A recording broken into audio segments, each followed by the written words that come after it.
이사야가 예배한 당시에 이스라엘 백성들이 하나님을 형식적으로 섬겼어요. 그래서 하나님께서 이제는 제발 형식적으로 예배 드리는 것은 그만하라고 하셨어요. 그리고는 오라 우리가 서로 변론하자고 하셨습니다. 곧 의논하자는 것입니다. 그들이 잘못했지만 와서 지혜를 회개하면 정 같아도 또 진홍 같아도 해결해 주실 것이고, 또 회개한 후에 하나님 말씀을 즐겨 믿음으로 순종하면 아름다운 은혜로 채워주시겠다고 약속했습니다. 현재 오늘 묵상한 21절에서 31절까지의 말씀에서는 하나님께서 오라 우리는 죄를 용서해 주고 아름다운 것으로 채워주겠노라고 간절히 권고했는데도 불구하고 이스라엘 백성은 오히려 더 반대로 나갔다는 겁니다. 그러니까 21절에서 23절까지는 빗나간 그들의 신앙 문제에 대한 내용을 기록했고, 24절에서 31절까지는 빗나간 그들의 죄로 인해서 하나님의 채찍을 기록해 두셨습니다. 그러니까 예루살렘의 타락을 말씀하셨고 그 타락의 결과를 말씀하신 것입니다. 예루살렘은 바로 지금으로 말하면 교회를 말합니다. 교회가 누구를 칭합니까? 하나님을 믿는 백성이 모인 곳이 교회입니다. 예루살렘은 바로 지금으로 말하면 교회를 말해요. 지금도 하나님의 교회가 하나님 말씀을 바르게 믿지 아니하고 바르게 순종으로 걸어가지 않을 때 이스라엘이 죄의 길로 갈 때 그 치신 것처럼 간섭하십니다.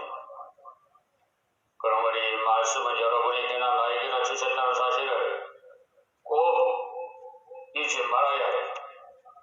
이 말씀은 죄 많이 지은 사람에게만 주신 것이 아니에요.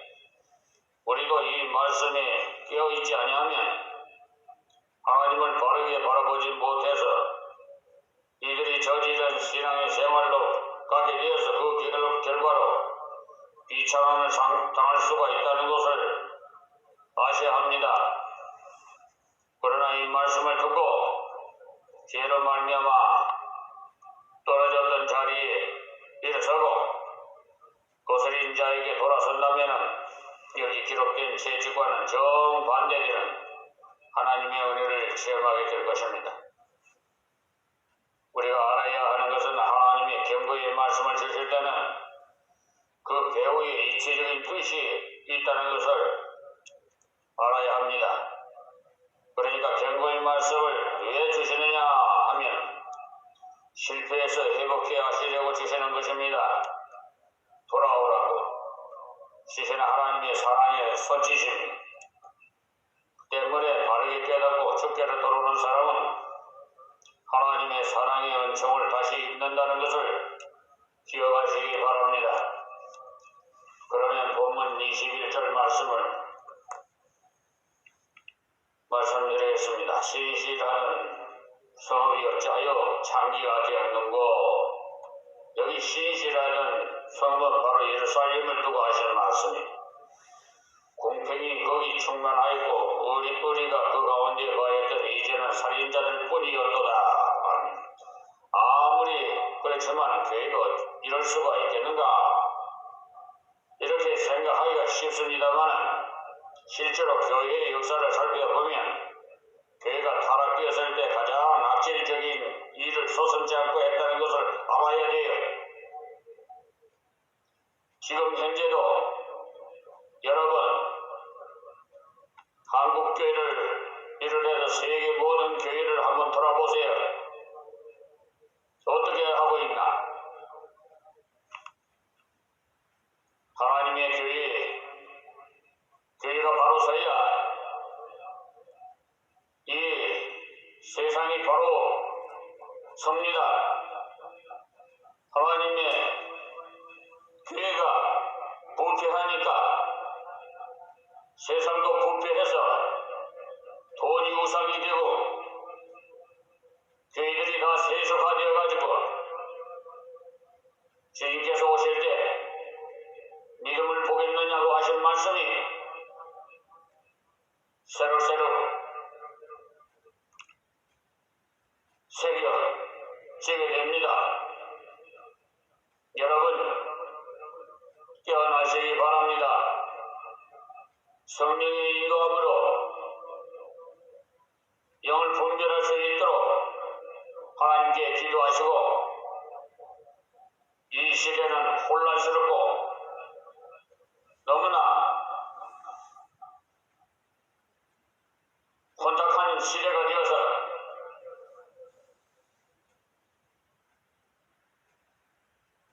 거짓 종이 참종인 양 행세를 하고 있어요. 감히 하나님이 어떤 분이신데 하나님 앞에 하나님 보고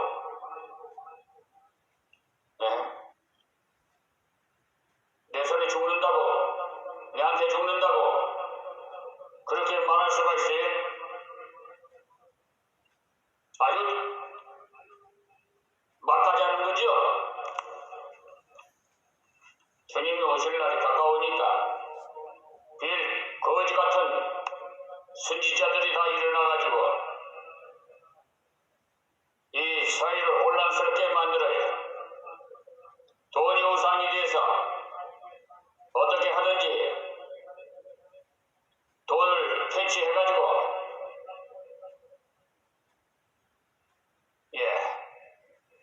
하나님께 쓰는 것이 아니라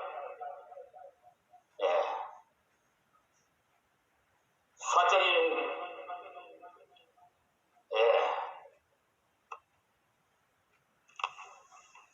사문화를 만들려고 하니 참 참담합니다.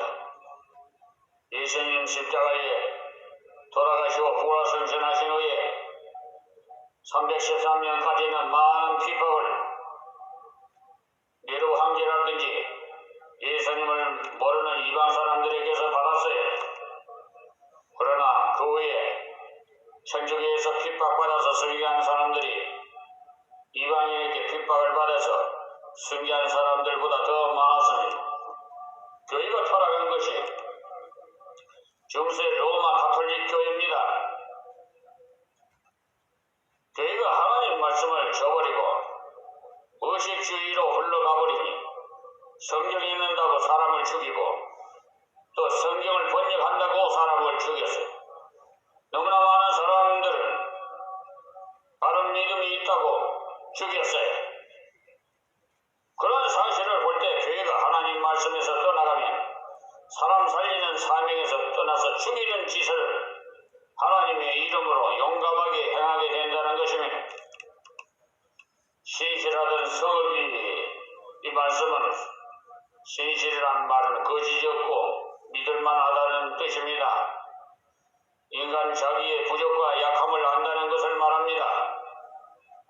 인간이 진실하다면 자기는 죄인이고 부족해서 자기 힘으로는 하나님의 말씀을 순종할 수 없다는 사실을 알아야 합니다.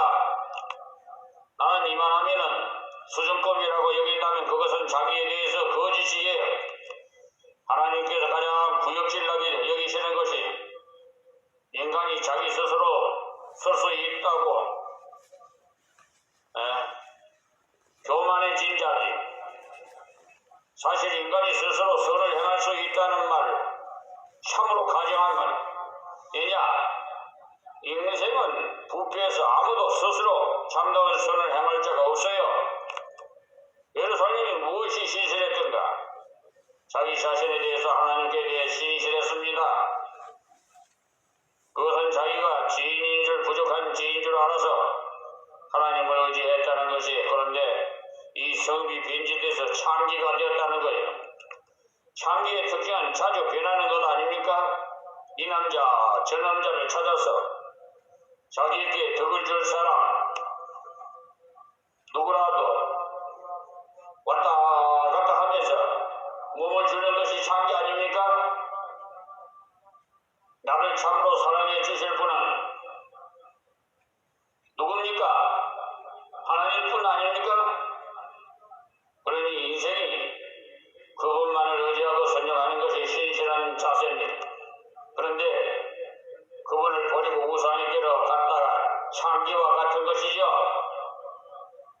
장기는 돈을 좋아해서 돈 많은 사람에게는 누구에게나 입을 맞추고 권력을 좋아해서 권력 있는 자에게 입 맞추어 따라가는 것입니다. 그렇기 때문에 어떻게 하든지 권력을 잡으려고 온갖 술책을 다 부려요. 심지어 신성한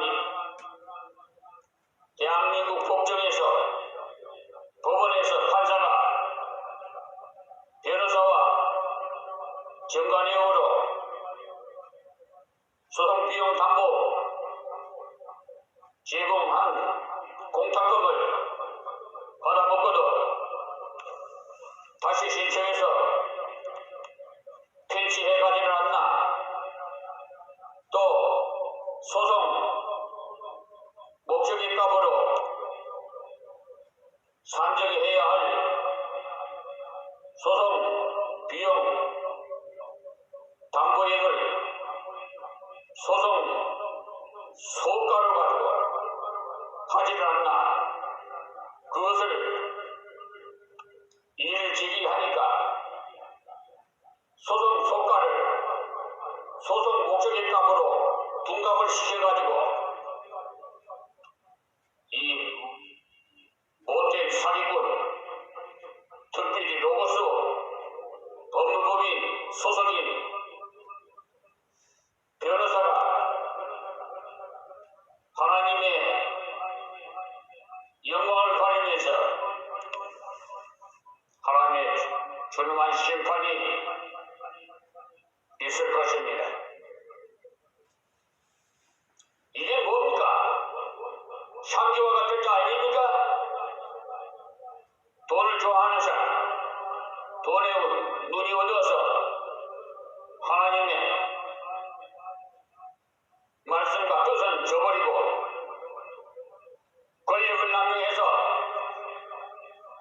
현직 판사가 변호사와 올린 그 소송비용 담보 신청서를 받아서 그것도 민사소송법 법을 어기고 소송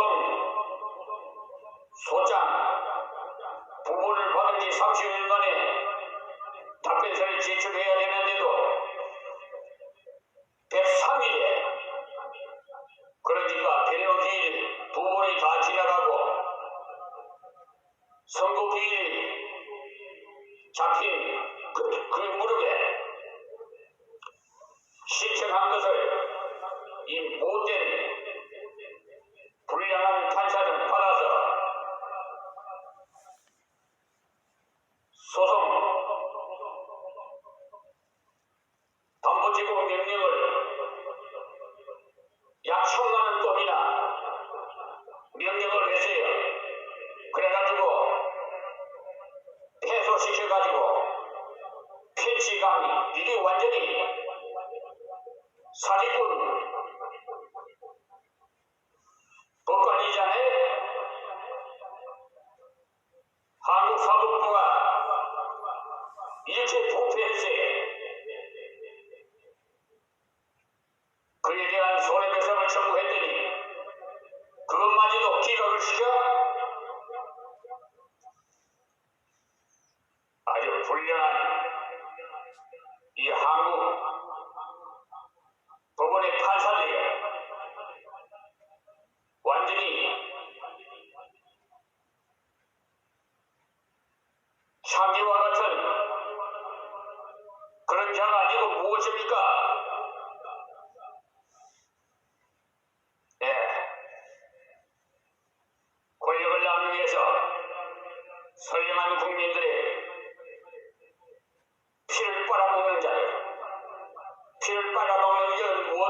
신문고에 올렸더니 답변서가 뭐야? 말도 안 되는 답변서를 올리고 비사실을 할 수가 없다?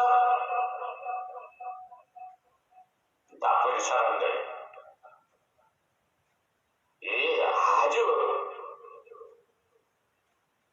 이 창기 같은 자들의 지방 감싸기식으로 그것이 그냥 넘어갈 것 같습니까? 진실은 밝혀지게 되고 하나님은 대적하는 자를 하나님을 이길 수 있습니까? 세상 법정은 부패해도 하나님의 법정은 공의로운 법정이어서 심판받을 것입니다. 세계 유엔에다가 국제인권위원회에다가 제소까지 할 수비까지 하고 있어요. 이 한국의 법원이 이렇게 부패되는 사실을 알려서 선량한 국민들의 인권을 실현하고 있다고, 그것도 기초생활 수급자에 어려운 생활을 하고 있는 국민의 피를 빨아먹는 아주 훌륭한 창기 같은 훌륭한 자들. 그러니까 사실 어떤 의미에는 창기는 행복을 찾아 헤매는 사람이지요. 이 남자에게 사랑이 있는가, 저 남자에게 만족이 있는가 싶어갖고 따라다니다가 보니 모든 생애를 망치지요. 아마 대한민국 법원에서 이런 창기 같은 자는 분명히 망할 것입니다. 하나님께서 그렇게 가만히 망친다는 것을 아시기 때문에 나만 의지하라고 하신 것입니다. 돈도 의지했다가, 권력도 의지했다가, 세력도 의지했다가, 자신도 의지했다가 하는 것이 창기예요. 왜 그렇게 되느냐? 하나님을 바르게 모르기 때문에 그런 현상이 나타나요. 하나님께서는 우리의 생명부터 시작해서 생명에 필요한 모든 것이 다 있어요. 그러니까 그것만 의지해야 진실된 자가 됩니다. 이스라엘이 예루살렘에 전에는 신실했는데 지금 변했다는 거예요. 지금 한국교회가 얼마나 대형교회들이 부패해가지고 말을 못하겠어요. 너무나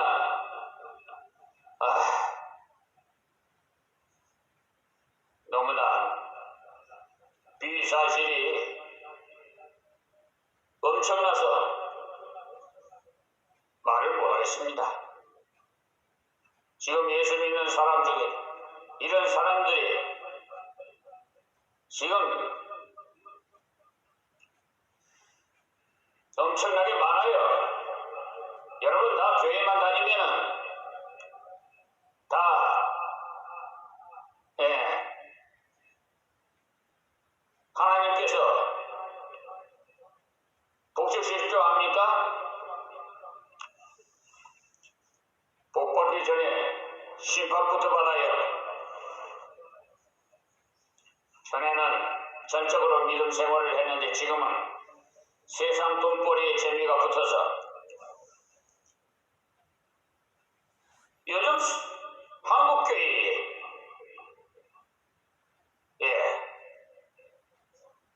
징계가 없어져 버렸어요. 어떻게 된 건지 예를 들어서 징계를 했다면 다른 교회로 가버려요.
20만 원 끌어줬더니만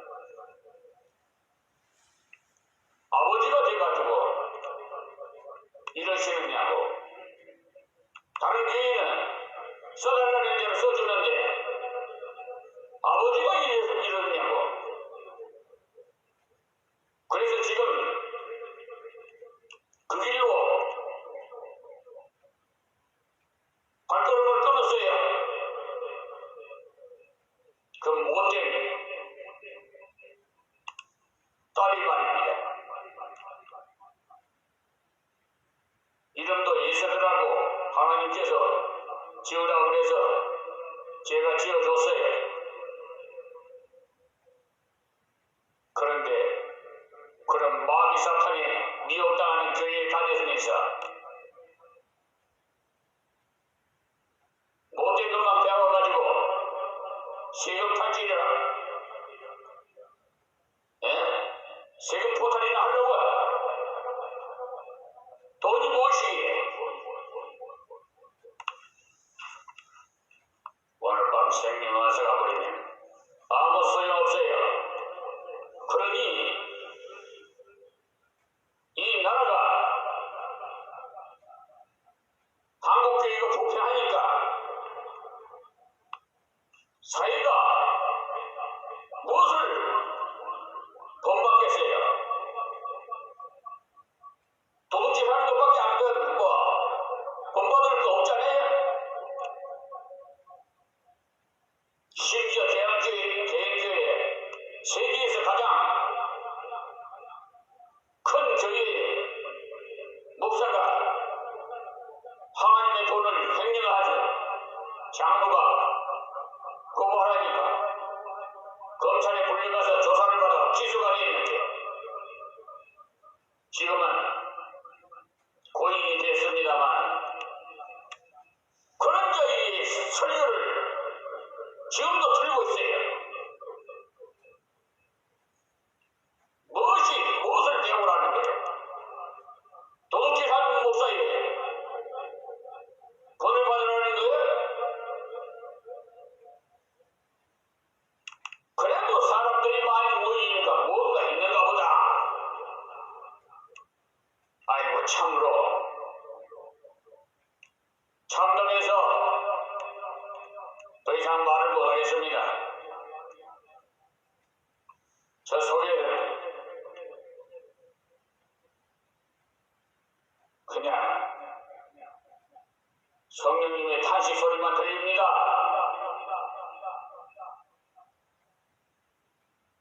한번 도둑질하면요 받을 도둑이 소도둑 된다는 말이 있잖아요. 자꾸 도둑질에 재미를 붙여가지고 슬슬 하나님을 잊어가는 것이 표현이 하기 미안하지만 바로 차기가 되는 겁니다. 그래서 하나님께서 그와 같은 어리석은 자가 되지 말라고 이 말씀을 주신 거예요. 한국교회가 우리 딸과의 이간을 시켰다니까. 그 딸을 내가 지금 어머니와 싸워가면서 대학교까지 다 공부시켜놨더니 나한테 돌아오는 것은 나는 그래요. 그런데 그 딸의 심판이 앞으로 하나님 앞에 갔을 때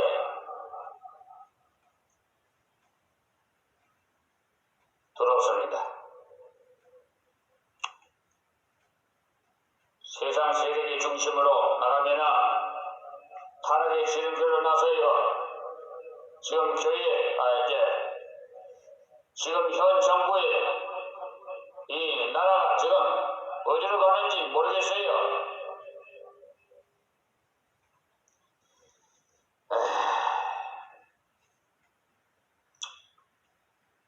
다 그래요. 마지막 때가 되는 것 같아. 러시아 정교회가 러시아의 땅을 엄청나게 교회 것으로 삼았을 때, 세력을 나타냈을 때 교회는 타락했습니다. 그러다가 하나님의 채찍으로 공산당이 일어나서 잡아버렸죠. 잡아먹혔어요. 때문에 교회든지 개인이든지 하나님만 의지하는 신실한 그 지켜야만이 창조와 같이 책망하지 않고 만족하며 살아갈 수가 있습니다. 이 방송을 듣는 세계 모든 그리스도인들이나 이방인들이 좀 회개해서 남은 생에는 하나님께서 원하는